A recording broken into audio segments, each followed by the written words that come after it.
Hi, everybody. I'm Bob Marone along with Michael Blakey. Welcome to Westchester Talk Radio. We are live at the Sleepy Hollow Hotel and Conference Center in Tarrytown, New York. We're here for the 11th Annual Women in Business Awards, the 914 Inc. 11th Annual Women in Business Awards.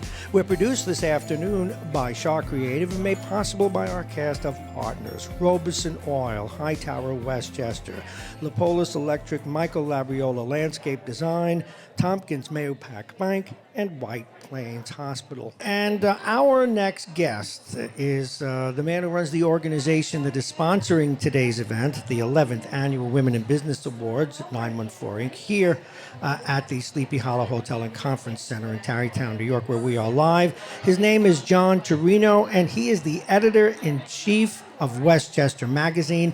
That's the flagship magazine of which 914 Inc. is a partner. First of all, I know it's been a while, and you've had the gig for a while, but congratulations nonetheless. Thank you so much. Rising 20 years in your company thank to you. that position.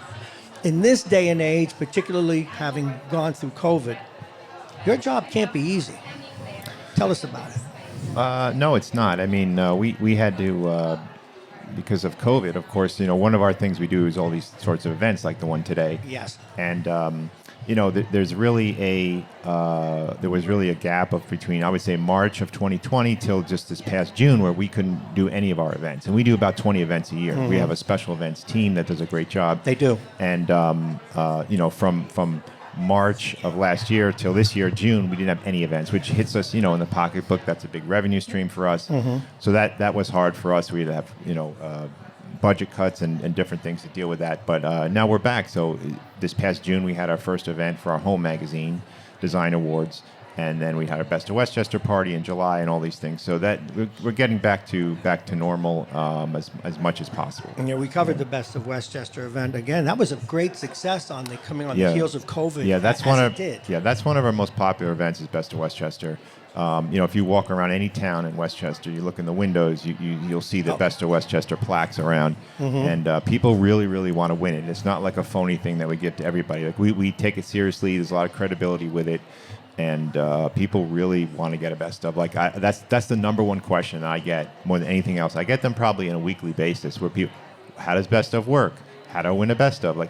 So it's really over the years that we've done that mm-hmm. since the beginning. So we've kind of honed it and we kind of really made it a great thing. So it is the thing annually on people's social calendars. I am amazed at the number of people that show up at that at Glen Island. Yeah. It's fascinating. Yeah, we usually get close to 3,000 people. This year was less because, of course, COVID.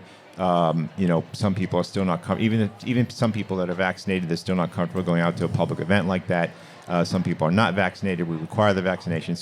But we still got close to 2,000 people. So An editorial question I need to ask you. Sure. And I know we need to be quick because you need to be a keynote speaker here today. This is actually, I'm not speaking. Today's an easy day for me. Oh, well, that's good. This is my only speaking gig today. Oh, okay. So I'm good. You put a little pressure on me, but not too much. Okay. Yes. Well, here's the deal. The thing that I've always been amazed about Westchester Magazine. Again, we've been covering your events for years. Yes. But and it must be difficult. How do you stay ahead of the trends?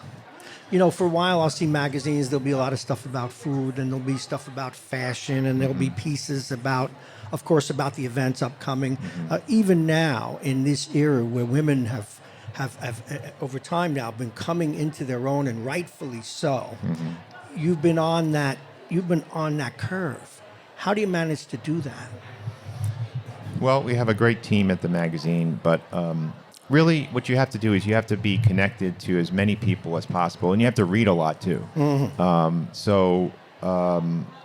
Because the more people, any given editor may be an expert or in the know about a given topic or a given beat, but 7 editors, we can't know everything there is to know about everything in Westchester. We try.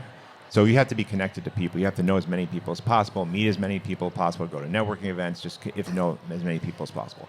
And then also you have to really, read and kind of just be aware of what's going on, imbibe whatever you can about Westchester County, however way you can.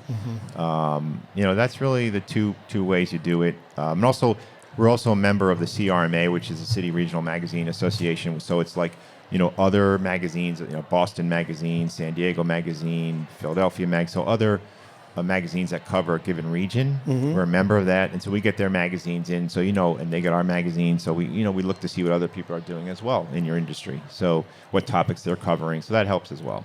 That voice you hear is that of John Turiano. He is the editor-in-chief of Westchester Magazine, their family of magazines. Underneath that masthead, of course, are many, one of them 914 Inc. And today, as we wrap up the interview, we're here for the 11th annual 914 Inc. Women in Business Awards. Now, the reason I mentioned that, we've interviewed a number of the winners, and you talked earlier about the high bar. These people are ecstatic. They're really proud, these women that I've interviewed today. What is it like when your crew has to inform them that they've won? That has to be a fun job. Yeah, for sure. Just like with Best of, if someone gets nominated for something like this, they're really excited. Because we take it, we reject more people than we can take in, not to be, it's just the way it works. You have to kind of curate anything you do. You have to curate it. So if you get 100 people nominated, you can't give it to 90 out of the 100. You know what I mean? You have to curate it, and you have to, it's a difficult thing, but you have to whittle it down to who you think the top 20 or so are. And there's different ways we have. I don't have time to go into it now, but we have a system for that. But that's what you really have to do. You can't just hand them out like candy. You really have to think about who you're giving them to. So, yeah. Well, it's been great to have you. I know you need to get in at the event. Anything you want to mention coming up? You want to shout out about? That's important. Sure. Well, we have our ballot on our website coming out November, whatever the Monday is, the 29th or the 30th of November for Best of Westchester. So that comes out on our. So that's how the readers' picks are decided, and it stays up on our website through January 19th. So if you're a business or you're just a reader that's interested in voting for your favorite, whether it's a bakery or whether it's a salon, whatever it is, you can go on our website, and we have all the categories there, and there through January 19th. So that's a big thing coming up. Yeah. Well, congratulations on another successful event. Thank you. It's a packed house today, and continued success at the magazine and the family of magazines at Westchester Magazine. Thank you so very much. Thank you so much. Great to see you. All right. Bye-bye. All right, folks, that wraps it up for today. Again, that was John Turiano, the editor-in-chief of Westchester Magazine, their family of magazines. Of course, you know them. And from Westchester Weddings, 914 Inc., Hudson Valley Magazine, Home, and more. And, of course, 914 Inc., today's platform. Have a great day.